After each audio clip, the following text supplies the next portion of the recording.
This futuristic oasis is a paragon of urban agriculture. Hundreds of trays full of leafy greens are stacked meters high at this greenhouse in Antalya in southern Turkey. Farminova grows dozens of varieties of lettuce, spinach, basil and other herbs indoors, with no sun, no soil and 95% less water than conventional farms. Tamamen fotosentezi. We've basically recreated natural photosynthesis with the LED lights and system we developed ourselves. We've optimized the automation and the nurturing process for our plants. In this way, we can increase their nutritional value and harvest our produce up to 25% faster compared to regular farming. Growing indoors also means there's no need for pesticides. Bizim burada pestisit free yani. Consumers increasingly care about pesticide-free products. We achieve that through a sterile and hygienic system that doesn't allow for harmful bugs or germs to get in. In this way, consumers can be sure to eat clean, chemical-free and healthy products. And that increases the quality of the products, which is noticeable in taste and texture. Farminova is producing completely waste-free, with materials and wastewater being reused. The biggest benefit of vertical farming, however, is that it saves a lot of space. Growing like this means precious natural lands and habitats don't need to be cleared for farmland.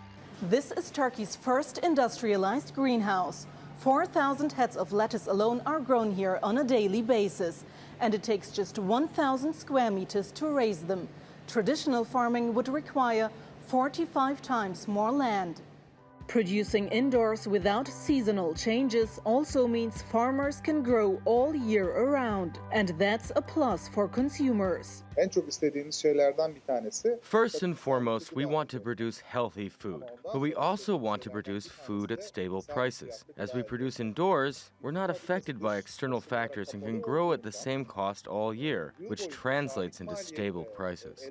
Farminova's parent, Jantek Group, invested nearly $2.8 million into the project. Some 300 staff, including 70 engineers, work at the high-tech farm, which has been completely domestically produced from its design to the technology. Critics argue vertical farming is not energy efficient, and due to the lack of soil, the produce doesn't get an organic label. But factories like this can be built within cities, meaning transport routes are shortened and their carbon footprints reduced. According to market research firm CB Insights, more than $2 billion has been invested in food innovation initiatives since 2013. Vertical farms may never fully replace conventional agriculture, but with both the need to transform food supply chains and interest in the vertical concept literally growing, Farminova can expect to get its share too. Sibel Karkus, TRT World,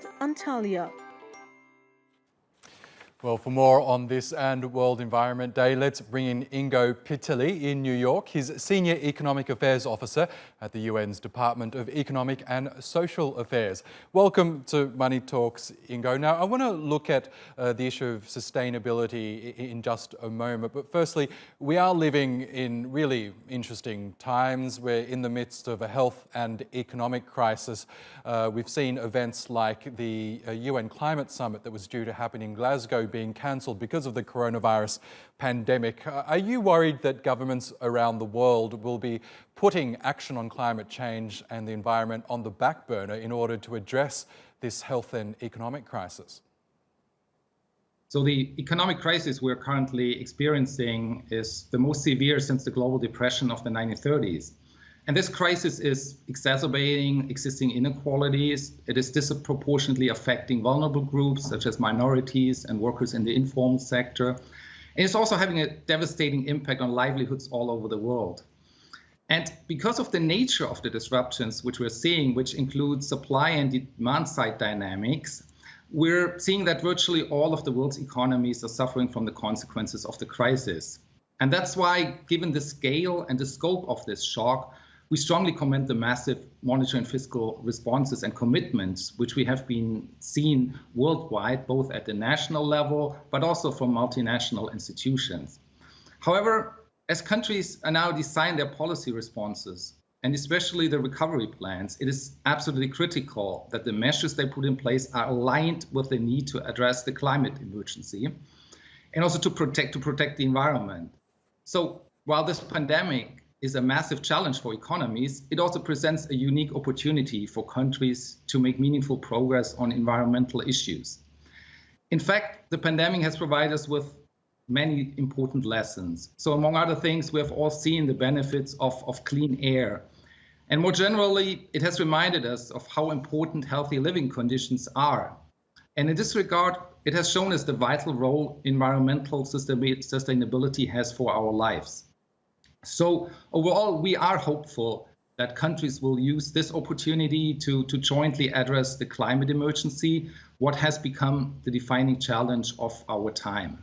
Now, you were a lead author of the Millennium Development Goals in the Middle East region. Those goals are now known as the Sustainable Development Goals, and they include really ambitious environmental targets, among other things. Can you just tell us about the progress that's being made on those environmental aims?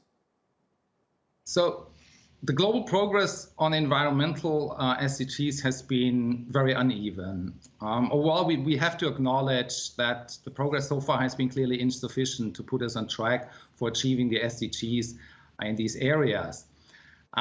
We have seen some progress when it comes to slowing the loss of forests. We also seen more financial assistance flowing towards biodiversity protection.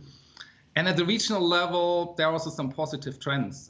For example, there's improved access to clean cooking fuels and technologies all across South Asia.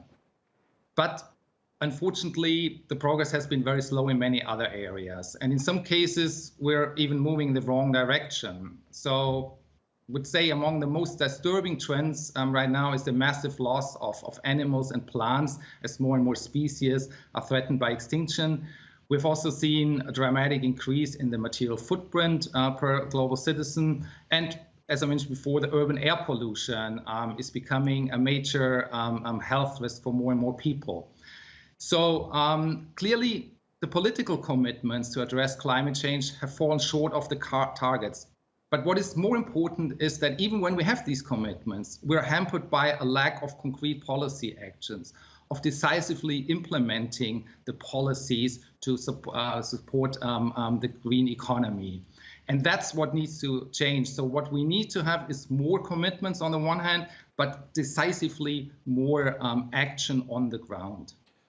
Okay, Ingo Pitterle, we'll have to leave it there, but thank you so much for joining us on World Environment Day. Thank you.